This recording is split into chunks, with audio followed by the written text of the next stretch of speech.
Indo-British Advanced Pain Clinic, Noppimayam Surgery Duram. For appointments 9155 15563.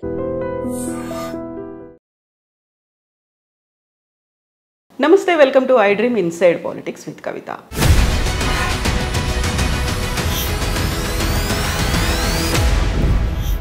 జమిలి ఎన్నికల దిశగా కేంద్రం మరో అడుగు ముందుకేసింది. శీతాకాల సమావేశాల్లోనే బిల్లు ప్రవేశపెట్టాలనే ఆలోచనలో ఉంది. అంతా అనుకున్నట్టుగా జరిగితే దేశంలో ఒకేసారి ఎన్నికలు జరిగే అవకాశం ఉన్నాయి. వన్ నేషన్ వన్ ఎలక్షన్ మీద విపక్షాలు మాత్రం వ్యతిరేకిస్తున్నాయి. అందులోనూ ప్రాంతీయ పార్టీలు అభ్యంతరం ఎందుకు వ్యక్తం చేస్తున్నాయి? మనతో పాటుగా ఉన్నారు foundation for democratic reforms founder doctor Jayaprakash Narayana గారు.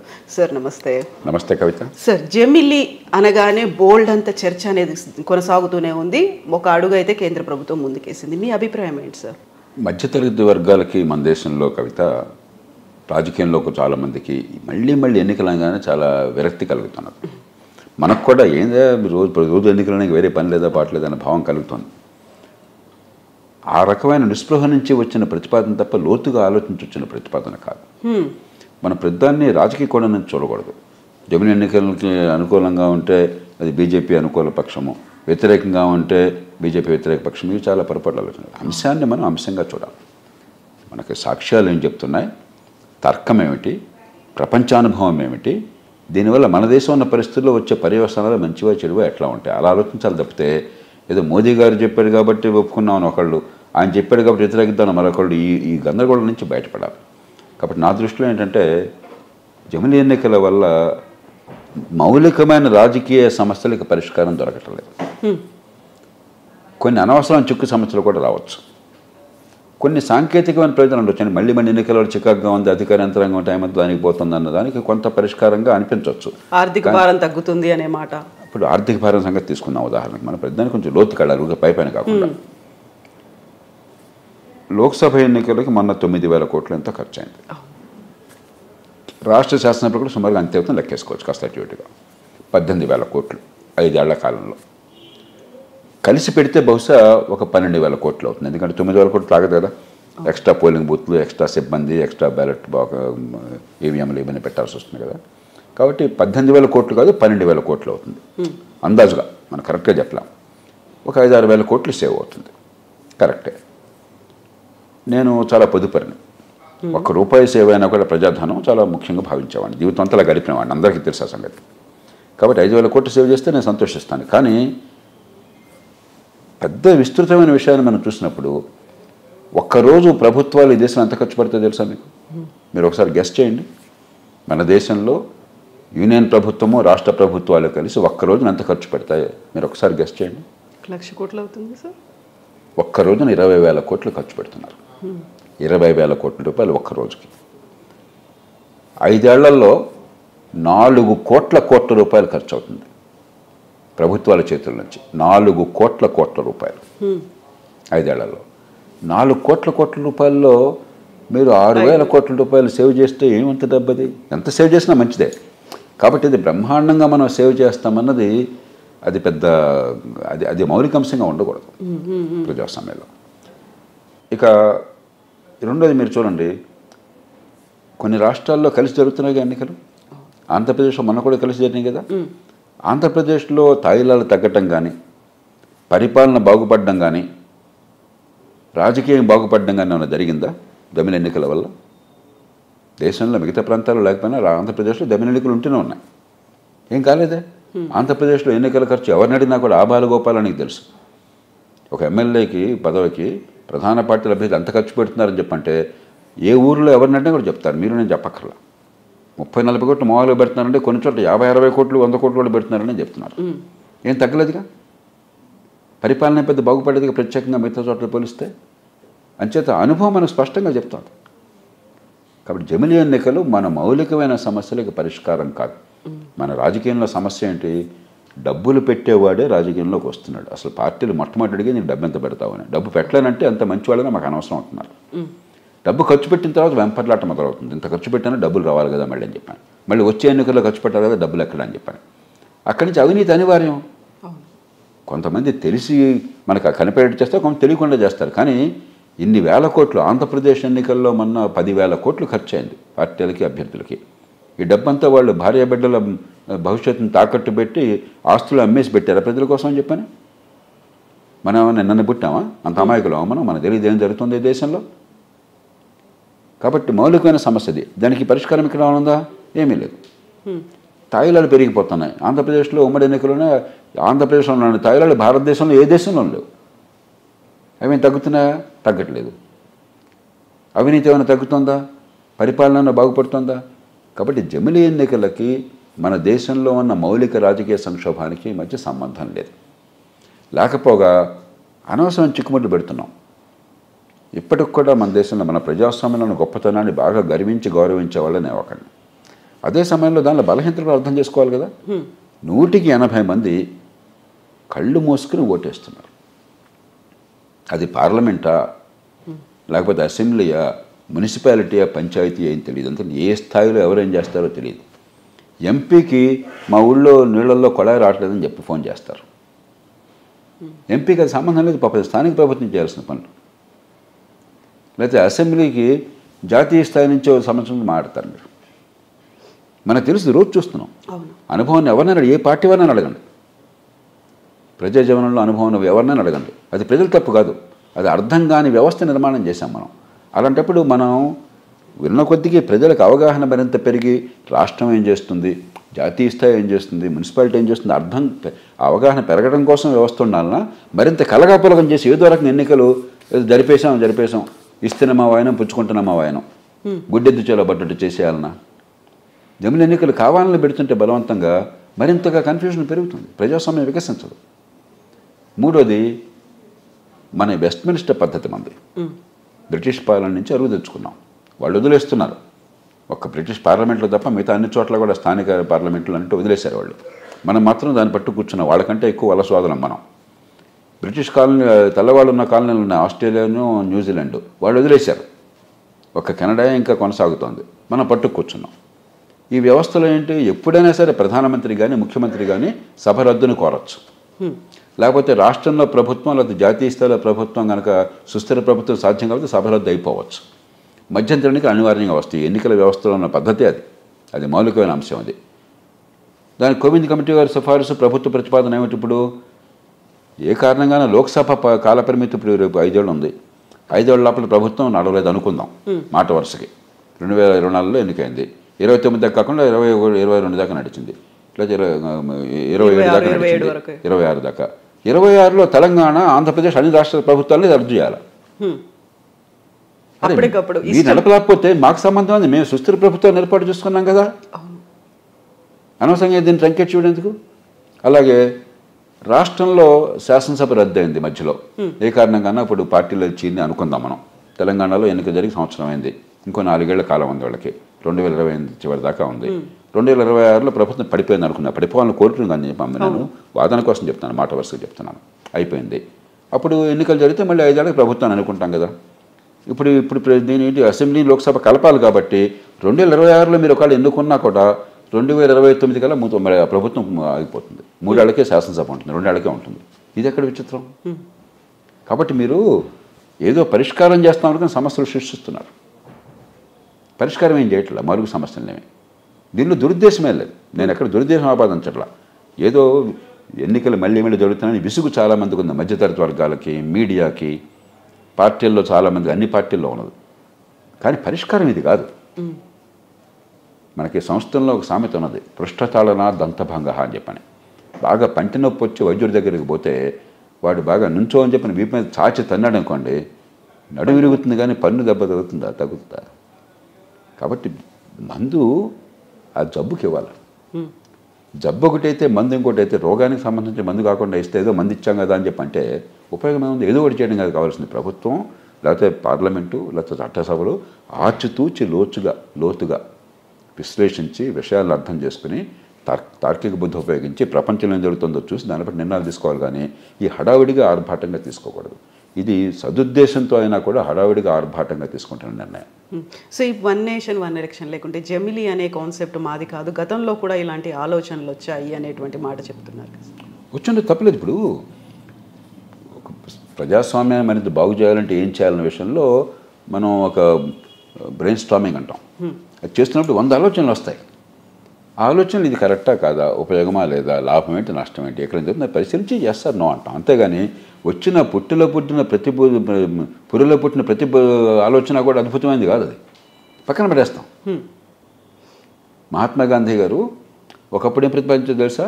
ఆయన గ్రామ పంచాయతీకి ఎన్నిక జరపండి, పంచాయతీ సర్పంచులు శాసనసభ ఎన్నుకోమనండి, శాసనసభ సభ్యులు పార్లమెంట్ ఎన్నుకోమని అన్నాడు. అది ఒక ఆలోచన అన్నాడు. ఆయనకు ఆలోచన వచ్చింది కాబట్టి అదే చేస్తాం మనం, అది చేయట్లేదుగా, మనం అది చేయటం లేదుగా. కాబట్టి మహాత్ములకు వచ్చిన ఆలోచనలే మనం పక్కన పెట్టినప్పుడు ఏదో ఆలోచన చేశాం కాబట్టి చేయాలిగా. ఆలోచన పనికి వస్తుందా కాదా, అనుకున్న లక్ష్యాలు నెరవేరుతా లేదా, దీనివల్ల మంచి ఎక్కువ జరుగుతుందా, చెడు ఎక్కువ జరుగుతుందా, అసలు ఫలితం అంటూ ఉంటుందా, అది ఆలోచించుకోవాలి కదా. సో ఇప్పుడు రామ్నాథ్ కోవింద్ కమిటీ దగ్గరికి అందరూ వచ్చారు, మాట్లాడారు, వాళ్ళ అభిప్రాయాలు వెల్లడించారు అనుకున్నప్పుడు మెజారిటీ అనేది అనుకూలంగా ఉన్నారు కాబట్టి ఈజీగా పాస్ అయిపోతుంది అనే ఆలోచన. మెజారిటీ అన్నది మీరు అనుకుంటున్నాను, మెజారిటీ ఎలా నిర్ణయం అవుతుంది? పార్లమెంటు ఉభయ సభల్లో రాజ్యాంగ సవరణ కావాలంటే 3/2 మంది సభ్యులు ఆమోదించాలి. మెజారిటీ ఇంకో మార్గం లేదు. భారతదేశంలో రిఫరెండం అనేది లేదు. ప్రజల దగ్గర డైరెక్ట్గా వెళ్ళిపోయి రిఫరెండం పెట్టడానికి మనకు రాజ్యాంగంలో మార్పు లేదు, ఆ ఏర్పాటు లేదు. అలాంటి చేస్తే ప్రమాదకరం కూడా. బ్రిటన్ లాంటి దేశంలోనే బ్రెగ్జిట్ పెడితే ఎస్ఆర్ నో అని చెప్పంటే వాళ్ళు కొంప ఉంచుకున్నారు. ఇవాళ అందరూ ఏడుస్తున్నారు పొరపాటు చేశామని చెప్పని. కాబట్టి ప్రజాస్వామ్యంలో ఎన్నికైన ప్రతినిధుల ద్వారా నిర్ణయాలు జరగాలి తప్ప ప్రజలు డైరెక్ట్గా నివేదిస్తానని వాళ్ళు చెప్పేస్తే ఓకే అంటానంటే ఆ రోజు ఎమోషన్లో ఎస్ఆర్నోలో ఏదైనా అనొచ్చు. చాలా దేశాలు చాలా సతమతం అవుతున్నాయి దాని కారణంగా. ప్రజాస్వామ్యంలో నింపాదిగా నిర్ణయాలు తీసుకోవాలి, ఎమోషన్తో కాదు, ప్రజల్ని రచ్చగొట్టి కాదు, ఏ విషయం ఏం తెలియకుండా ఎస్ఆర్నో బట్టి కాదు. సో ప్రాంతీయ పార్టీలకు మాకు ఎఫెక్ట్ పడుతుంది అనే ఆలోచన, మేము రాష్ట్రాలకు సంబంధించినటువంటి ఉపయోగకరమైనటువంటి అంశాల మీద ఫోకస్ పెడతాము, అలా కాకుండా మొత్తం మెజారిటీ చేతుల్లోకి అంటే జాతీయ పార్టీల్లోకే వెళ్ళిపోతుంది అనేది అది కూడా వాస్తవం కాదు. అది కూడా వాస్తవం. ఇప్పుడు బీజేపీ బహుశా మాట అనుకోవచ్చు, అది జరిగితే ప్రధాన రాజకీయ పార్టీ కాబట్టి జాతీయ స్థాయిలో మాకు లాభం ఉంటుంది అనుకోవచ్చు, కానీ ఆధారాలు లేవు. మీరు ఉదాహరణకు చూడండి, కర్ణాటక తీసుకోండి, బీజేపీ ప్రభుత్వం అసెంబ్లీలో ఉన్నది రాష్ట్రంలో. అవినీతి అన్న పేరు కావచ్చు, అవినీతి మిగతా వాళ్ళకి కూడా అవినీతి ఉండొచ్చు, కానీ ప్రశ్న మనకు కనిపించేది మన కళ్ళెదురుగా ఉన్నది అవినీతి కదా. రేపొద్దున అవినీతి తర్వాత చూద్దాం కదా. అవినీతి కారణంగా కావచ్చు, లేకపోతే కాంగ్రెస్ పార్టీ బాగా తాయిలాలు ఇవ్వడం వల్ల కావచ్చు బీజేపీని ఓడించారు. కరెక్ట్గా సంవత్సరం తిరగల అసెంబ్లీ ఎన్నికలు వచ్చినాయి, బ్రహ్మాండంగా గెలిపించారు అదే బీజేపీని. వేరువేరు కాగానే ఆ కోపం అంతా అసెంబ్లీలో పోయింది. లోక్సభ రాగానే మళ్ళీ ఇటు పక్కన వచ్చారు. తెలంగాణ తీసుకోండి, అసెంబ్లీలో బీజేపీకి సోదులో లేదు. బీజేపీకి అసెంబ్లీలో ఏమొచ్చింది ప్రభావం? ఎన్నికలు జరిగింది 6 నెలల ముందు, 5 ఎలక్షన్లు లోక్సభ ముందు డిసెంబర్లో జరిగింది. బీజేపీ దాదాపు లేనట్టే లెక్క కదా, 3వ పార్టీగా ఉంది కాబట్టి పెద్దగా సీట్లు పడలేదు, ఓట్లు పడలేదు. అదే లోక్సభ రాగానే సగం సీట్లు వచ్చినాయి, కలిపి వస్తే 2 పోయాయి. మహారాష్ట్ర ఉంది, లోక్సభలో ఏ కారణాల స్థానిక కారణాల వల్ల, జాతీయ కారణాలు కాదు స్థానిక కారణాల వల్ల లోక్సభలో మరి చాలా పెద్ద ఎత్తున ప్రతిపక్షం వారు గెలిచారు. కాస్త 4-5 నెలల్లో సవరించుకున్నారు, ఆ మూడు కూడా కొంచెం ప్రజల్లో మారింది. ఈసారి బీజేపీ లాభపడ్డది. కాబట్టి కలిసి ఎన్నికలు వస్తే బీజేపీకి లాభము, విడివిడిగా వస్తే ప్రతిపక్ష లాభం అన్న వాదన కూడా ఆస్కారం లేదు. మన కళ్ళెదురుగా సాక్ష్యాలు, నాకు సాక్ష్యాలు చెప్పండి, అంతేగాని ఊరికే ఊహాగానాలు చేస్తే ఎట్లాగా? మనకు సాక్ష్యాలు లేనప్పుడు ఊహాగానాలు చేయాలి, సాక్ష్యాలు ఉన్నప్పుడు సాక్ష్యాలను పరిశీలించాలి, అంతేగాని సాక్ష్యాలను పరిగణన తీసుకోకుండా ఊహించడం అని చెప్పి అనేది విజ్ఞాన లక్షణం కాదు. సో ఇప్పుడు మీకు సౌత్ ఇండియాకి సంబంధించి ఇక్కడ ఎక్కువగా ప్రాంతీయ పార్టీలే ఉన్నాయి. ఈ ప్రాంతీయ పార్టీలన్నీ దాన్ని వ్యతిరేకిస్తున్నట్టుగానే కనిపిస్తుంది సార్. అంటే ప్రాంతీయ జాతీయ కాదు సమస్య. ఏంటంటే ఇందాక నేను అన్నట్టుగా రాష్ట్ర శాసనసభని మనం రాష్ట్రాల అంశాల కోసం ఎన్నుకున్నాము, లోక్సభని జాతీయ స్థాయి అంశాల కోసం ఎన్నుకున్నాం. అలాగే స్థానిక ప్రభుత్వాన్ని 11-12 షెడ్యూల్లో స్థానిక అంశాల కోసం ఎన్నుకోవాలి. అలా కాకుండా పంచాయతీ నుంచి పార్లమెంటు దాకా ఒకే రక ఆటను కట్టేస్తే ప్రజాస్వామ్యం పరిణితి ఉండదు. దాంతోపాటు కోవింద్ కమిటీ ఏం చెప్పారు, ఒకవేళ కనుక అసెంబ్లీ రద్దు అయినట్టయితే మధ్యలో మన ఎన్నికల వ్యవస్థలో అసెంబ్లీ రద్దు అవడం అనివార్యం. అసెంబ్లీ మిగతా కాల పరిమితి ట్రంకేట్ అయిపోతుంది, మళ్ళీ లోక్సభతో పాటు ఎన్నికలు జరపాలి. అంటే మీరు సభ నడపలేకపోతే మమ్మల్ని రద్దు చేయడం ఏంటి? అది తప్పే కదా. ఖచ్చితంగా ఫెడరల్ వ్యవస్థలో అది మరింత కన్ఫ్యూజన్ దారితీస్తుంది, రాజ్యాంగ విరుద్ధం కూడా అది. అనివార్య పరిస్థితుల్లో ఇక్కడ రాష్ట్రపతి పాలన పెట్టాలి. కాబట్టి ఆ కారణంగా ఇది ప్రజాస్వామ్య విఘాతం అనేది కరెక్ట్ కాదు, కానీ ఖచ్చితంగా ఆ కారణంగా ఇది అభ్యంతరకరం. లోక్సభ ఎన్నికలు వస్తే ఇక్కడ రద్దు అవుతుంది, రాష్ట్రంలో శాసనసభ ఎన్నికలు వస్తే మళ్ళీ తర్వాత వచ్చేది కూడా తొందరగా రద్దు చేసి మళ్ళీ దాంతో కలిపేస్తారు. అంతే, రద్దు చేయడం పరి పొద్దున్న సాయంత్రం దాకా అదేం పరిపాలన? అందుకు కాదు కదా మన ప్రజలు ఎన్నుకుని 5 ఏళ్ల కోసం అని చెప్పారు. 5 ఏళ్ళు మంచి చెడు ప్రజలు నచ్చే రకంగా చేస్తే నిలుస్తారు, లేకపోతే పోతారు. అంతేగాని 3 ఏళ్ళకి ఒకసారి ఎన్నికలు పెడతా ఉంటే ఎట్లాగా? మీరు మొట్టమొదటి పేరు ఏం చెప్తున్నారు? మళ్ళీ ఎన్నికలు మంచిది కాదు, పరిష్కారం ఏం చేస్తున్నారు? కాబట్టి రాష్ట్రాల్లో అవసరమైతే మళ్ళీ ఎన్నికలు పెడదాం. మీ ఆలోచనలోనే కనిపించట్లా గందరగోళం? తార్కికంగా ఉందా? మళ్ళీ ఎన్నికలు ఆపాలని చెప్పంటే రాష్ట్రాల్లో మళ్ళీ ఎన్నికలు జరపాలి, అది చివరి కంక్లూషనా? ఎట్లా అవుతుంది అది? ఎలా లాజిక్ అవుతుంది? సింక్ ఎలా అవుతుంది? కాబట్టి లోతుగా ఆలోచించాలి. దురుద్దేశం ఏం లేదు. ఎన్నికలంటే నిస్పృహ వచ్చి అసలు మన దేశంలో మధ్యతరగతి ఎన్నికలు లేకుండా ఉంటే బాగుండే భావం మనసులో ఉంది. చాలామంది ఎడ్యుకేటెడ్ కూడా పార్టిసిపేట్ చేయట్లేదు. ఇప్పుడు చాలామంది ఒక నియంతృత్వం వస్తే బాగుండు, సైన్యాలకు అప్పచెప్తే బాగుండు, ఇప్పుడు సర్వేలోకి తేలుతోంది ప్రజాస్వామ్యం లాభం లేదు అని చెప్పని. అలాంటి వ్యవస్థలు ఏంటి? ఎన్నికలంటే నిస్పృహ వల్ల దీనివల్ల ఏదో బాగుంటుందన్న భ్రమలో అడుగుతున్నారు తప్పితే లోతుగా ఆలోచిస్తే భ్రమలన్నీ ఉత్తేని తేలిపోతుంది. సార్, ఇప్పుడు ప్రస్తుతం ఉన్నటువంటి పరిస్థితిని బట్టి చూస్తే పార్లమెంట్లో కానీ లోక్సభ, రాజ్యసభల్లో మెజారిటీ అనేది ఎక్కువగా ఎన్డీఏ ప్రభుత్వానికి కనిపిస్తుంది కాబట్టి ఈజీగా పాస్ అయిపోతుంది. ఎక్కడుంది? 300 మెజారిటీ కావాలి రాష్ట్రాల్లో. నా దృష్టిలో ఇది రాష్ట్రాలు కూడా వెళ్ళాలి. రాష్ట్రాల్లో ఇబ్బంది లేకపోవచ్చు, ఎందుకంటే మెజారిటీ రాష్ట్రాలు ఎన్డీఏ కూటమిలోనే ఉన్నాయి. కానీ పార్లమెంట్లో ఇవాళ సూర్యుడు తూర్పును ఉదయిస్తున్నాడని చెప్పి ప్రభుత్వంలో ఉన్న ప్రకటన చేస్తే ప్రతిపక్షం వెంటనే అది తప్పు, పశ్చిమాన్ని ఉదయిస్తున్నాడని చెప్పే పరిస్థితి ఉంది ఇవాళ దేశంలో. అలాంటిది నిజంగానే ఆలోచించాల్సిన అంశం, విభిన్న దృక్పథాలు ఉన్న అంశం మీద ఇవాళ మెజారిటీ 300 ఎట్లా ఉంది? తల్లకిందులుగా తపస్సు చేసినా సాధ్యం కాదు. లోక్సభ, రాజ్యసభలో రాజ్యాంగ సవరణ కోసం దీని అంశం మీద మెజారిటీ సాధ్యం కాదు. సో ఇప్పుడు ఆలోచన మళ్ళీ దాన్ని ఏం చేస్తారు సార్? సాధ్యం కాదు అనుకున్నప్పుడు ఆమోదం జరగదంతే, పాస్ అవుతుంది. ఇంకా నెక్స్ట్ టర్మ్ కోసం మళ్ళీ ఆలోచించి మళ్ళీ అప్పుడు ప్రజలు నోట్లో నాలుగుతూ ఉంటుంది, అంతే కొంతగా నడుస్తూ ఉంటుంది అంతే తప్ప నిరర్థకమైనది.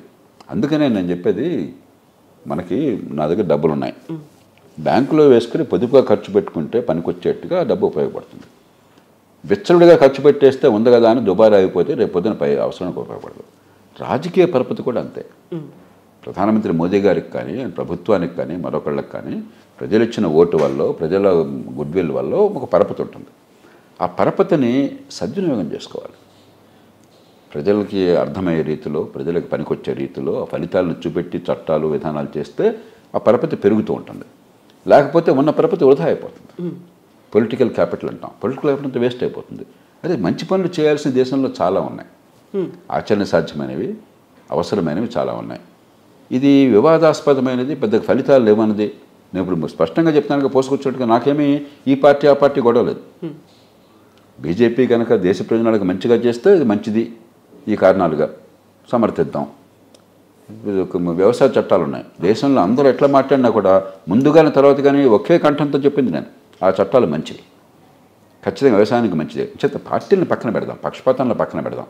దీనివల్ల నాకు ప్రయోజనం కనిపించట్లా. రాద్ధాంతం ఎక్కువ, కొండంద వెలుకను పట్టడం లాంటిది. కొండంద వెలుకను పట్టడం ఎందుకు? ప్రభుత్వాలు అట్లా చేయకూడదు. ప్రభుత్వాలు తక్కువ పనితో ఎక్కువ ఫలితాలు సాధించాలి. ఎక్కువ పనితో తక్కువ ఫలితాలు, వివాదాస్పద ఫలితాలు, అనుమానాస్పద ఫలితాలు, నిరర్థకమైనవి ఉపయోగమే ఉంది. ఎందుకు చేయాలి? ఇప్పుడు 2/3 మెజారిటీ అవసరము అనుకుంటే తమకి మెజారిటీ లేదు. అవసరం అనుకుంటే కాదు, నిజంగా అలా ఉన్నప్పుడు ఎందుకని కేంద్ర ప్రభుత్వం అంత మొండిగా ఉంటుందని? అది మంచి ప్రశ్న, నా దగ్గర సమాధానం లేదు. ఎందుకంటే అది తర్కానికి లొంగదు. బహుశా ఒక ఆలోచన ఉండొచ్చు అనుకుంటున్నాను. ఇవాళ మొదలెడితే ఎప్పుడైనా ప్రజల్లో ఆలోచన వస్తుంది, వాళ్ళకి 5 ఏళ్ళు జరుగుతుంది భావం ఉండొచ్చు, నిజంగానే నమ్ముతుండొచ్చు. ఇలాంటి జరిగితే మంచిదని భావం నిజంగా ఉండొచ్చు. రెండోది, మేము మంచి ప్రతిపాదన తీసుకొచ్చినప్పుడు వీళ్ళంతా కాదంటున్నారు చూసారని చెప్పని రాజకీయంగా చెప్పడానికి అస్త్రం ఉంది అనుకోవచ్చు. కానీ అనుకోవటం ఆ వాదన సరైనది కాదు, ఆలోచన సరైనది కాదు, ఈ అస్త్రం పనిచేయదు. సో చాలా వరకు రాష్ట్ర ప్రభుత్వాలకి కేంద్ర ప్రభుత్వం మీద ఒక అభిప్రాయం అనేది ఉంది, సహకరించట్లేదు, బడ్జెట్లు రిలీజ్ చేయట్లేదు, ఒక గ్యాప్ అనేది పెరిగిపోయింది అనేది ఇప్పుడు రాష్ట్ర ప్రభుత్వాలకు కూడా ఒక అస్త్రం లాగా దొరుకుతుందా? అది అవాస్తవం. మొట్టమొదటి వేడివేరు చూడాలి. ఈ దేశంలో జాతీయ స్థాయిలో ఏ ప్రభుత్వం ఉన్నా కూడా, ముఖ్యంగా 1991 దగ్గర నుంచి పక్షపాతం ఉన్నది, రాష్ట్రాలకు నిధులను ఇవ్వటం లేదు అన్నది పూర్తి అవాస్తవం అని చాలా స్పష్టంగా చెప్తున్నాను.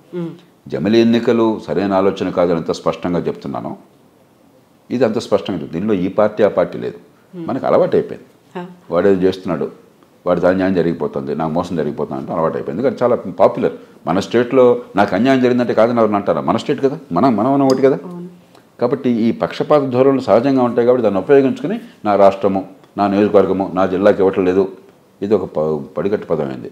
మన దేశంలో ఆర్థిక సంబంధాలు యూనియన్ రాష్ట్రాల మధ్య చాలా బలమైన సంబంధాలు, నిర్మాణాత్మక సంబంధాలు, పార్టీలకు అతీతమైన సంబంధాలు ఫైనాన్స్ కమిషన్ ద్వారా జరుగుతుంది. నేను స్థూలమైన అంకెలు మీకు చెప్తాను. 72 లక్షల కోట్ల రూపాయలని రాష్ట్రంలో ప్రభుత్వాలు ఖర్చు పెడుతున్నాయి. రాష్ట్రంలో జాతీయ స్థాయిలో మొత్తం కలిపి ఖర్చు పెడుతుందని చెప్పాను. రోజుకు 20,000 కోట్లు అవుతుందని. దానిలో రాష్ట్రాలు పెట్టే ఖర్చు అంతా తెలుసా? 45,000 కోట్ల రూపాయలు. 27,000 కోట్ల రూపాయలు జాతీయ స్థాయిలో. అలాగే జాతీయ స్థాయికి వచ్చే మొత్తం పన్నుల డబ్బు, అన్ని రకాలుగా వచ్చే ఆదాయం, అప్పులు కాకుండా మొత్తం కలిపితే 35,000 కోట్ల రూపాయలు. 35 లక్షల కోట్ల రూపాయలు. 35 లక్షల కోట్ల రూపాయలు. 35 లక్షల కోట్ల రూపాయల్లో రాష్ట్రాలకు పోయే డబ్బు ఎంతో తెలుసా?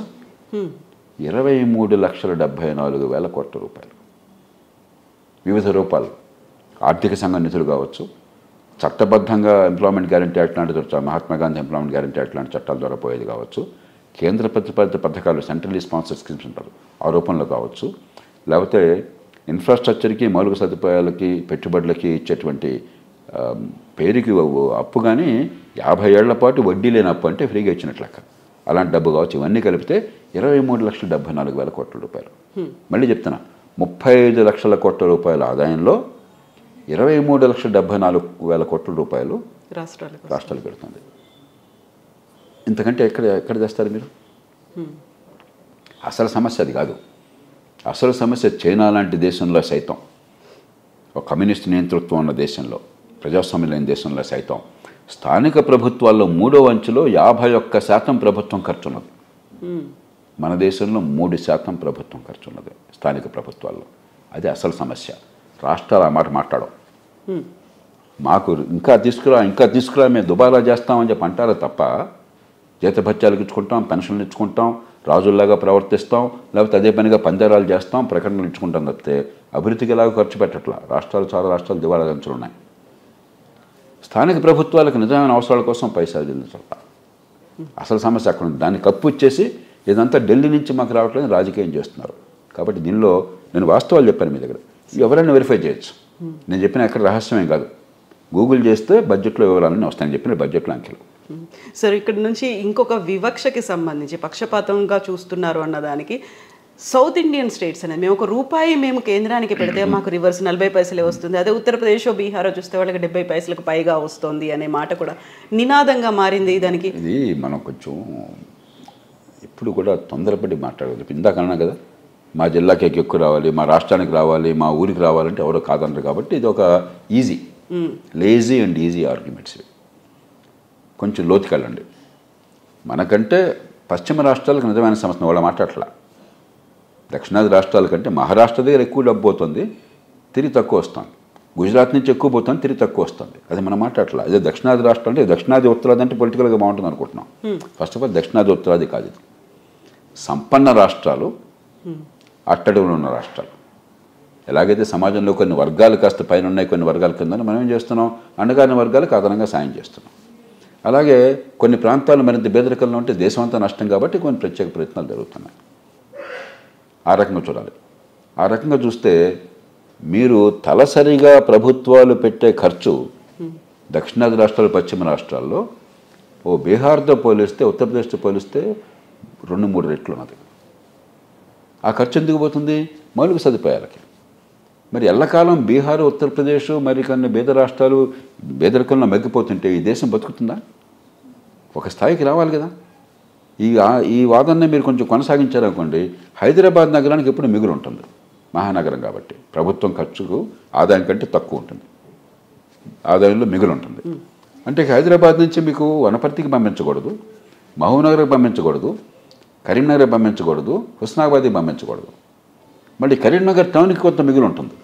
కరీంనగర్ నుంచి మళ్ళీ ఆ జిల్లాలోనే పక్కన ఉన్నటువంటి మండలానికి పంపించకూడదు. ఇదా మన ఆలోచన? ఈ ఆలోచన మీరు ఎక్స్టెండ్ చేయండి లాజిక్ని. అంచేత ఈ దేశ సంపదలు అందరికీ వాటా ఉండదు. కొద్దిగా మనం మొగ్గు చూపెట్టిన మరీ అధ్వాన సదుపాయాలు అంటే దేశం నష్టపోతుంది. అక్కడ నష్టపోయి అక్కడి నుంచి మరి హైదరాబాద్లో ఇప్పుడు మామూలు పని చేయడం కోసం వచ్చే వలస కార్మికులంతా ఎవరు ఎక్కడి నుంచి వస్తున్నారు? అక్కడి నుంచి వస్తున్నారు.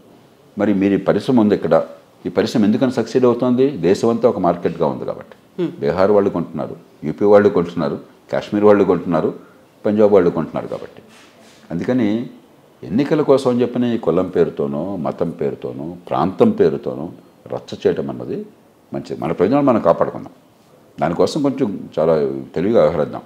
అంతేగాని ఇతరులకే దోచిపెడుతుంటే వాళ్ళేం బాగుపడ్డారండి? వాళ్ళేం బాగుపడ్డారు? కాబట్టి ఇది అవాస్తవమైంది. కానీ ఈ వాదన చాలా తేలిక. జనం చప్పట్లు కొట్టేసారు, ఓ కాయ రాజా కాయ అని చెప్పినట్టుగా ఉంటుంది. నాయకత్వంలో ఉన్నవాళ్ళు ప్రజలకి కొన్ని అప్రియమైన సత్యాలను చెప్పగలగాలి. అన్ని చప్పట్లు కొట్టే మాట్లాడే మనకు అన్యాయం జరుగుతుందిరా, మనూరికి అన్యాయం జరిగిపోతుందంటే ఓ లేచిపోతారు. అది నాయకత్వం కాదు. సార్, ఈ పార్టీలు ఇలా మాట్లాడినప్పుడే బీజేపీ కూడా ఒక ఇంట్రెస్టింగ్ నినాదాన్ని గతంలో తీసుకొచ్చింది, డబుల్ ఇంజన్ సర్కార్ అనేది. కేంద్రంలో రాష్ట్రంలో మన పార్టీ ఉంటే ఇప్పుడు రాజకీయంగా ఎవరైనా చెప్పుకోవచ్చు, అది కూడా సమాఖ్య వ్యవస్థలో ఉండే అవసరం లేదు. కాకపోతే ఏంటంటే వాళ్ళ వాదన మా పార్టీ సమర్థంగా పనిచేస్తుంది, విజ్ఞతతో పనిచేస్తుంది, మిగతా వాళ్ళు చేయట్లేదు వాదన గడుసుగా చెప్పే ప్రయత్నం చేస్తున్నారు. అది నిజమా కదా ప్రజలు తెలుసుకున్నారు. కొంత నిజం ఉండొచ్చు, కొంత అబద్ధం ఉండొచ్చు. ఉదాహరణకి భారతీయ జనతా పార్టీ రాష్ట్ర ప్రభుత్వాలు ఉన్న చోట్ల కొంత ఆర్థిక క్రమశిక్షణ ఉన్నమాట వాస్తవం.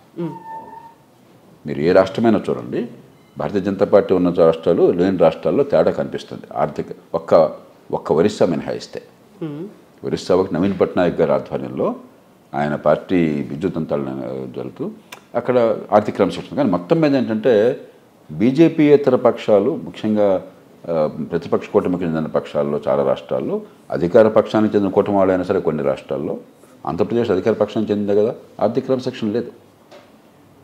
కాబట్టి బీజేపీ దాన్ని ప్రత్యక్షంగా, ఆ మాట ప్రత్యక్షం చెప్పుకుంటే బాగుంటుంది కదా. అది ప్రజలకు అర్థం కాదు. వాళ్ళ దృష్టి ఏంటంటే అదే సమస్య, మన ప్రజలకు అర్థం కాదు కాబట్టి ఇలా చెప్పేస్తే అది అయిపోతుంది. ఎమోషనల్గా ఒకటి కనెక్ట్ అలా తప్పితే మన ఫెడరల్ వ్యవస్థలో జాతీయ స్థాయిలో ఏ పార్టీ ఉన్నా, రాష్ట్రంలో ఏ పార్టీ ఉన్నా వివక్ష లేదు, ఉండకూడదు. మేము సమర్థంగా చేస్తాం, వాళ్ళు చేయలేకపోతామని చెప్పడం కోసం దాన్ని ఆ ఉపమానాన్ని వాడుతూ ఉండొచ్చు అంతే. సో దేశవ్యాప్తంగా ఇంత చర్చ జరుగుతోంది. సాధ్యాసాధ్యాల గురించి కేంద్ర ప్రభుత్వం కూడా ఒక డెసిషన్ అనేది తీసుకొని ఉంటుంది కదా, వాళ్ళకు కూడా ఒక ఆలోచన ఉంటుంది. ఇప్పుడు జమిలీ ఇవన్నీ మనకు తెలిసినవన్నీ వాళ్ళకి తెలుసు. పార్లమెంటు సంఖ్యాబలం వాళ్ళకి తెలీదా? 3/2 మెజార్టీ తెలియదని తెలీదా? కాబట్టి దీనిలో రహస్యం ఏం లేదు. కాకపోతే జరిగితే బాగుంటుంది, రేపైనా ఎవరికైతే రేపైనా జరుగుతుంది మన ఆస్తి కావచ్చు, లేకపోతే మేము మంచి ప్రతిపాదన చేస్తే వాళ్ళు కాదంటున్నారని ప్రజలు చెప్పడానికి గడుస్తాను కావచ్చు. అంతే తప్ప ఇది జరుగుతుందనే ఉద్దేశంతో జాతీయ స్థాయిలో క్యాబినెట్ అనేది తీసుకున్నది ఎవరు అనుకోవట్లేదు. సో ఇది పాస్ అవ్వదు, కేంద్ర లోక్సభలో రాజ్యసభలో అసలు పాస్ కాదు. నాకు అర్థమైన మేరకు ఇది సాధ్యమే కాదు, అవసరమూ లేదు. సార్, మీరు ఇప్పుడు ఒక మాట అన్నారు, మన ప్రజాస్వామ్యానికి సంబంధించి దేశంలో డిఫరెంట్ ఒపీనియన్స్ ఉన్నాయి అనుకున్నప్పుడు నియంతృత్వం వస్తే బాగుండేది, మిలిటరీ వస్తే బాగుండేది, ఇలాంటి ఆలోచనలు ఉన్నప్పుడు వేరే రీసెంట్గా జరుగుతున్నటువంటి బంగ్లాదేశ్ ఇన్సిడెంట్, గతంలో మనం ఆఫ్ఘనిస్తాన్ని కూడా చూసాము, శ్రీలంక చూసాం. ఇవన్నీ చూసిన తర్వాత బంగ్లాదేశ్ అనగానే అది ఇమ్మీడియట్గా పశ్చిమ బెంగాల్ మీద ఎఫెక్ట్ పడుతోంది అనేది, ఇక్కడ ఉన్నటువంటి హిందువుల మీద కూడా అటాక్ చేస్తున్నారు అనేది ఏం జరుగుతోంది సార్? అందుకే దానికి వెళ్ళే ముందు మనకు ఎన్ని లోపాలు ఉన్నా కూడా మనం ఒక బలమైన ప్రజాస్వామ్యంలో ఉన్నాను గర్వపడాలి. ఎన్నికల్లో ప్రజలు స్వచ్ఛందంగా ఓటేస్తున్నారు, పెద్ద ఎత్తున ఓటేస్తున్నారు, నిరుపేదలు మరింత బాగా ఓటేస్తున్నారు. వెనకాలంతా గందరగోళం ఉన్న ఓట్ల కొనుగోలంతా ఎన్నికల పోలింగ్ బూత్ బయట ఉంది, కానీ పోలింగ్ లోపల మాత్రం ఎన్నికల నిర్వహణ చాలా సమర్థంగా నిజాయితీగా జరుగుతుంది. కాకపోతే మళ్ళీ ఈవీఎంలొద్దు, బ్యాలెటే కావాలి. మీరేనేం చెప్పుకొని ఇచ్చేవి మాట ఏదని చెప్పచ్చు, నిజాన్ని అబద్ధం చేయొచ్చు, అబద్ధాన్ని చేయొచ్చు. కానీ ఏ రకంగా మీరు చూసినా కూడా ఈవీఎంలో మోసం జరుగుతుంది అన్నది పచ్చి అవాస్తవము. మీరు గెలిస్తే ఎన్నికలు బాగా జరిగినాయి, మీరు ఓడిపోతే ఎన్నికలు బాగా జరగలేదని చెప్పిన వాదన బోటకు వాదన అవుతుంది. ఇక అంతకంటే నేను మాట్లాడక్కర్లా, వాస్తవాలు చెప్తే అక్కడ ఖచ్చితంగా మన దేశంలో ఎన్నికలు నిర్వహణ వరకు బయట జరిగేది వేరు. ఎన్నికల్లో ఓట్ల కోసం డబ్బులు ఇచ్చేది, తాయిలాల పనిగా చేసేది, కులం మతం తీసుకొచ్చి ఎంత తప్ప నేను రోజు పోరాడుతున్నాను. ఇవాళ కూడా కొంత ప్రత్యేక పరీక్ష మాట్లాడాను, అది వేరు. ఏ ఓటరు కూడా స్వచ్ఛందంగా ఓటేస్తున్నాడు, కానీ తుపాకీ పెట్టి ఎవరిని ఓటేయించట్లా. ఆ ఓట్లన్నీ నిజాయితీ లెక్కెడుతున్నారు, నిర్ధారిస్తున్నారు ఎవరు గెలిచారు, అందరూ ఒప్పుకుంటున్నారు, శాంతియుతంగా అధికారం మారుతుంది. అది గొప్ప విషయం. కాబట్టి ఆ విషయం అంతవరకు మనం మిగతా దేశాలకి, ముఖ్యంగా వర్ధమాన దేశాలకి మనం తలమానికం. కానీ అది చాలదు. ప్రజాస్వామ్యం పరిణతి చెందాలని చెప్పంటే అది చాలదు. ప్రజలు ఎందుకు ఓటేస్తున్నామో అర్థం కావాలి, అవగాహన ఉండాలి, ఓట్లకి డబ్బులు ఖర్చు పెట్టే సంస్కృతి పోవాలి, రాజకీయ అవినీతి పోవాలి, అధికార వికేంద్రీకరణ రావాలి, పార్టీల ప్రజాస్వామ్యీకరణ రావాలి. చట్టబద్ధ పాలన కావాలి. ఇవన్నీ లోపాలు ఉన్నాయి మనకి, కానీ మన బలాల్లోనే లోపాలు ఉన్నాయి. కానీ మనకంటే మనకున్నారు బంగ్లాదేశ్ వాళ్ళు. అక్కడ దురదృష్టం ఏంటంటే నిజంగా 15 ఏళ్లలో షేక్ హసీనా ఆర్థిక వ్యవస్థ వరకు మంచి ప్రయత్నం చేసి కాస్త ఆర్థికంగా బంగ్లాదేశ్ మనకంటే ఎక్కువ తలసరి ఆదాయం ఉన్నది. ఇప్పుడు కొంచెం ఈ మధ్య ఏమైనా మారుతుందని తెలియదు, ఇటీవల దాకా. ఎందుకంటే కొంచెం వేగంగా పెరిగింది. మన దేశం నుంచి కూడా పెట్టుబడులు చాలా వెళ్ళినాయి. మన పారిశ్రామికవేత్తలు పెట్టుబడులు చాలా పెట్టారు. వస్త్ర పరిశ్రమలో మనతో పోలిస్తే చాలా చిన్న దేశం అయినా కూడా మనకంటే ఎక్కువ ఎగుమతులు చేస్తారు వాళ్ళు. మన పత్తి మనవాళ్ళు పెట్టే పెట్టుబడి. కానీ వాళ్ళు కొంచెం విజ్ఞతతో చేశారు. మనం మూర్ఖంగా పరిశ్రమ పెద్దది కాకుండా లేబర్ లాసు చెత్త చెదారం పెట్టి మనం ఉపాధి కల్పించకుండా ఉత్పత్తి పెరగకుండా ఆపుకుంటున్నాం, మన తప్పది. కాబట్టి ఆర్థికంగా బాగా చేసింది. కానీ మనకి రాజకీయంగా ఏమైందంటే కాలక్రమేణా ఆవిడ చాలా బాధ అనుభవించింది. ఆమె తండ్రిని కుటుంబంలో అందరినీ ఈవెన్ ఒక్కరిని ఇంకొకళ్ళని మినహాయించి అందరినీ చంపేశారు. 1975లో ఆగస్టు నెలలో దారుణంగా చంపేశారు. జూన్ నెలలో అనుకుంటున్నాను, ఆగస్టు 15కి ఒక రోజు ముందో ఎప్పుడో 1975. తర్వాత కూడా ఈవెన్ని మళ్ళీ హింసలు పెట్టారు ప్రతిపక్షంలో ఉండగా. కసి పెరిగిపోయింది. దాంతో నిరంకుశత్వంగా ప్రవర్తించడం, మరి అక్కడి నుంచి ఈ పర్యవస్థానాలు ఇట్లా రావటం 15 ఏళ్ళు అవిచ్ఛిన్నంగా రాజ్యాధికారం ఉన్నప్పుడు. కాబట్టి ప్రజాస్వామ్యంలో రాజకీయంలో ఈ కసి, కక్ష, పగ దీనికి దూరంగా ఉండాలి. పెద్ద మనసు చేసుకోవాలి. ఉదాహరణకి 1975 నుంచి 77 దాకా దేశంలో మహామహులైన ప్రతిపక్ష నాయకులందరినీ జైల్లో పెట్టారు. Loknayak JP, Atal Bihari Vajpayee, Morarji Desai, Charan Singh, George Fernandes అయితే ప్రాణాలు తీస్తారనుకున్నారు. ఇలా ఎంతోమంది జైల్లోకి పోయారు. 77లో వీళ్ళందరూ కూడా కొంతమంది జైల్లో ఉండి గెలిచారు, కొంతమంది జైలు నుంచి బయట రాగానే గెలిచారు. ఇందిరాగాంధీని ఓడించారు, వీళ్ళు అధికారంలోకి వచ్చారు. కసి చూపెట్టే ప్రయత్నం చేసిన పిల్లలు నష్టపోయారు. అంత జరిగిన తర్వాత కూడా ప్రధాన న్యాయమూర్తి ఎవరు కావాలని చెప్పంటే ఇందిరాగాంధీ చేసినట్టుగా మనం చేయకూడదు. మొరార్జీ దేశాయ్ దగ్గర పట్టుబట్టి తప్పు తీర్పు గతంలో ఇచ్చాడు ADM Shukla versus ADM Jabalpur habeas corpus కేసులో. అయినా కూడా జస్టిస్ వైవి చంద్రచూడ్ మన రిటైర్ అయినటువంటి ప్రధాన న్యాయమూర్తి తండ్రి, ఆయన తప్పు తీర్పు ఇచ్చినా కూడా ఆవిడ చేసిన తప్పు మనం చేయకూడదు అని చెప్పిన స్త్రీని మోసం చేశాడు. కక్ష సాధించకూడదు అని చెప్పని. అది ప్రజాస్వామ్యంలో సరైన లక్షణం. అంతేగాని ఓడిపోయిన వాడి మీద మీరు కక్ష తెచ్చుకోవటం, పగ తెచ్చుకోవటం అని చెప్పనేది సరైనటువంటి సంస్కృతి కాదు. ఆవిడ ఆ పద్ధతి చూపెట్టింది, ఆ కక్ష తెచ్చుకోవడం అని చెప్పనేది. చివరికి దానివల్లే బలైంది. మరి దేశానికి కూడా మంచిది కాదు. అధికారం ఓటు వల్ల శాంతియుతంగా మారాలి, బలమైన ప్రతిపక్షం ఉండాలి. కానీ మీరు రోడ్డు మీద భయపెట్టేసి తిట్టి కొట్టి దాడులు చేసి మీరు దేశ ప్రధానమంత్రిని దేశం నుంచి పంపించేస్తే దేశం అల్లకల్లోలం అవుతుంది. మంచి కంటే చెడు ఎక్కువ జరుగుతుంది. సో ఆ పరిస్థితి మన మీద ఏమైనా ఇంపాక్ట్ చూపిస్తుందా సార్? మన మీద ఇంపాక్ట్ ఉండదు, కానీ మనకు ఒక మిత్ర దేశం అది. ఏ పార్టీ భారతదేశంలో అధికారంలో ఉన్నా, ఏ పార్టీ బంగ్లాదేశ్లో అధికారంలో ఉన్నా కూడా ఈ రెండు దేశాల మధ్య ఉన్న సంబంధాలు, ఆర్థిక సంబంధాలు కానీ భౌగోళిక సంబంధాలు కానీ అనివార్యమైనటువంటివి. మరి భారతదేశం కూడా చాలా ఉదారంగా వ్యవహరించింది. మనకు భూములు ఏంటంటే సరిహద్దు నిర్మాణం చేసేటప్పుడు బంగ్లాదేశ్కి మనకి మధ్య, ఆనాడు ఈస్ట్ పాకిస్తాన్కి మనకి మధ్య ఇలా గీత అట్లా ఉండదు. కొన్ని చోట్ల భారత భూభాగం బంగ్లాదేశ్లోకి వెళ్తుంది, కొన్ని చోట్ల బంగ్లాదేశ్ భూభాగం భారతదేశంలోకి వస్తుంది. మరి నరేంద్ర మోదీ గారు ప్రభుత్వంలో షేక్ హసీనాతో కూర్చొని, బంగ్లాదేశ్ ప్రభుత్వంతో కూర్చొని గీతలాగా గీసేసి మా దేశం భూభాగం అక్కడ మేము వదిలేసుకుంటాం, మీరు మా దేశంలోకి వస్తే వదిలేసుకోండి చెప్పంటే మనం ఎక్కువ కోల్పోయాం భూమిని. మనం అయినా ఉదారంగా వదిలేసాం. ఎందుకంటే సత్సంబంధాలు ఉండాలి. ఆర్థికంగా ఒక దేశంగా భావిద్దాం మనం. వాళ్ళు బాగుంటే మనకు మంచిది, మన అండ లేకుండా వాళ్ళకి బాగుండదు. ఆర్థికంగా మనం ఆధారపడిన దేశం అని చెప్పాను. కాబట్టి బంగ్లాదేశ్ కనుక శాంతియుతంగా ఉండి, ప్రజాస్వామ్యబద్ధంగా ఉండి, అక్కడ మత వివక్ష అలాంటివి లేకుండా ఉండి, టెర్రరిజం లేకుండా ఉండి, ఆర్థికంగా పెరిగితే మనకి సంతోషం. అంచేత మనం ఆ మంచిని కోరుకుంటున్నాం. మరి పరిస్థితులు చక్కదిద్దుతారని చెప్పి ఆశిద్దాం. సో బంగ్లాదేశ్ తర్వాత వెస్ట్ బెంగాల్ మీద ఫోకస్ ఉంది. మీరు ఒకవేళ మా ప్రజల మీద, మా భూభాగం మీద కన్నేస్తే మేమేం లాలీపాప్లు తింటూ కూర్చోము అని వెస్ట్ బెంగాల్ సీఎం మమతా బెనర్జీ కూడా అంతే తీవ్ర స్థాయిలో రియాక్ట్ అయ్యారు. అంటే ఎలక్షన్ల కోసం మాట్లాడడం అంతను. అక్కడి నుంచి మనకి సమస్య ఒకటే ఉంటుందంటే కాంతిశీకులు వచ్చే అవకాశం ఉంటుంది. ముఖ్యంగా బంగ్లాదేశ్లో ఇప్పుడు మత కల్లోలాలను సృష్టించి ఈ జిహాదీ వర్గాలు ఉన్నాయి, అతివాద వర్గాలు, మత ఛాందస వర్గాలు, వాళ్ళందరినీ ఈ మధ్య రిలీజ్ చేశారని వాళ్ళు రిలీజ్ చేసినమాట వాస్తవము. షేక్ హసీనా వాళ్ళందరూ అరికట్టిన మాట కూడా వాస్తవం అంత.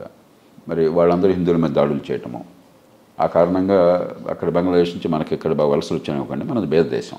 ఎంతమంది తట్టుకుంటాం, ఇప్పటికే 10 లక్షల మంది ఆ దేశం నుంచి గతంలో చాలా కాలం నుంచి వచ్చి మన దేశంలో వలసన్నారని చెప్పి మనకి సాక్ష్యాలు ఉన్నాయి. కాబట్టి ఆ వలస వస్తారని చెప్పిన భయం. తర్వాత మంచి చెడు ఈ సంస్కృతి పరంపరల భాగస్వామ్యం, అక్కడున్న హైందవులకి ఏమవుతుందన్న భయం. స్వతంత్రం వచ్చినప్పుడు దేశ విభజన జరిగినప్పుడు 23% ఉన్నటువంటి హైందవులు ఇవాళ 7% పడిపోయారు. అక్కడ పాకిస్తాన్లో 15-18% వాళ్ళు 1% పడిపోయారు. కాబట్టి సహజంగానే ఈ దేశంలో మనకు ఆందోళన ఉంటుంది. మరి ఈ సంస్కృతిలో భాగంగా ఉన్న వాళ్ళకి వచ్చి గొంతెత్తి ఇంకెవరు చేస్తారు, భారతీయులు చేయకపోతే, భారతదేశం చేయకపోతే. కాబట్టి ఈ సమస్యలు ఉన్నాయి, కానీ మనం సామరస్యంగా పరిష్కరించుకోవాలి. తిట్టుకుంటే లాభం లేదు. మనకి ఒక సామెత ఉంది ఇంగ్లీష్లో, మిత్రుల్ని మనం ఇష్టం వచ్చిన వాళ్ళని ఎంచుకోవచ్చు, పొరుగు వాళ్ళని ఎంచుకోలేము. పొరుగు వాళ్ళు ఉన్నారు అంతే, వాళ్ళతో సహజీవనం చేయాల్సిందే. కాబట్టి బంగ్లాదేశ్ పొరుగు దేశం, చైనా పొరుగు దేశం. ఎన్ని మల్లగొల్లాలు పడినా కూడా ఏదో రకంగా స్వేచ్ఛ కావాలి, కలిసి బతకాలి. సార్, ఇప్పుడు మీరు హిందువులు అన్నప్పుడు అక్కడ ఇస్కాన్కి సంబంధించి కనిపిస్తోంది, చాలా వరకు మూతపడే పరిస్థితి వచ్చింది. అక్కడ ఉన్నటువంటి చిన్మయ్ దాస్ ప్రభుజీని అరెస్ట్ చేశారు. ఆయనకు మద్దతుగా వచ్చేటువంటి అడ్వకేట్ల మీద అటాక్ చేస్తాము, కోర్టులోనే వాళ్ళ మీద దాడులు. ఈ పెడధోరణులు ఖచ్చితంగా కొంత మత ఛాందసత్వం పెరుగుతున్నట్టుగా కనిపిస్తుంది. షేక్ హసీనా దాన్ని బాగా అరికట్టింది. ఇప్పుడు రకరకాల వంకలు పెట్టి ఆవిడ మీద ఉన్న కోపాన్ని అవకాశంగా తీసుకుని ఈ జిహాదీ శక్తులు, ఈ మత ఛాంద శక్తులు కూడా విజృంభిస్తున్నట్టు కనిపిస్తుంది. అది ఖచ్చితంగా మనకు సంతోషాన్ని ఇవ్వదు. అక్కడ ఉన్న హైందవులకి చాలా అన్యాయం జరుగుతుంది. దీర్ఘకాలంలో బంగ్లాదేశ్ కూడా నష్టమే. ఏ దేశం టెర్రరిజాన్ని పెంచినా కూడా చివరికి బలైంది ఆ దేశమే. పాకిస్తాన్ టెర్రరిజాన్ని మన మీద కోపంతో చాలా పెంచింది. ఇవాళ బలవుతుంది ఎవరు? కాస్త ఎన్ని మల్లాగొల్లాలు పడ్డ ఆర్థికంగా మనం ముందుకు వెళుతున్నాం. పాకిస్తాన్ గందరగోళంలో ఉంది. ఇప్పుడు ఇవాళ దేశంలో ఎప్పుడేమవుతుందో తెలియని గందరగోళంలో, భయంలో చిక్కున్నది. కాబట్టి చివరికి బలయ్యేది ఆ దేశాలు, ఆ ప్రజలే. ఏదో ఇంకోటి మీద దాడి చేస్తున్నా, భారత్ని దెబ్బకొడుతున్నా అని చెప్పి అనుకుంటారు మూర్ఖులు. మనకు కొంత నష్టం జరగచ్చు, కానీ చివరికి బలయ్యేది ఆ సమాజాలే. చేత అది అర్థం చేసుకున్న నాయకత్వం అంటే ఆ దేశాలు బాగుపడతాయి, లేకపోతే నష్టపోతాయి. Thank you so much sir. Thank you.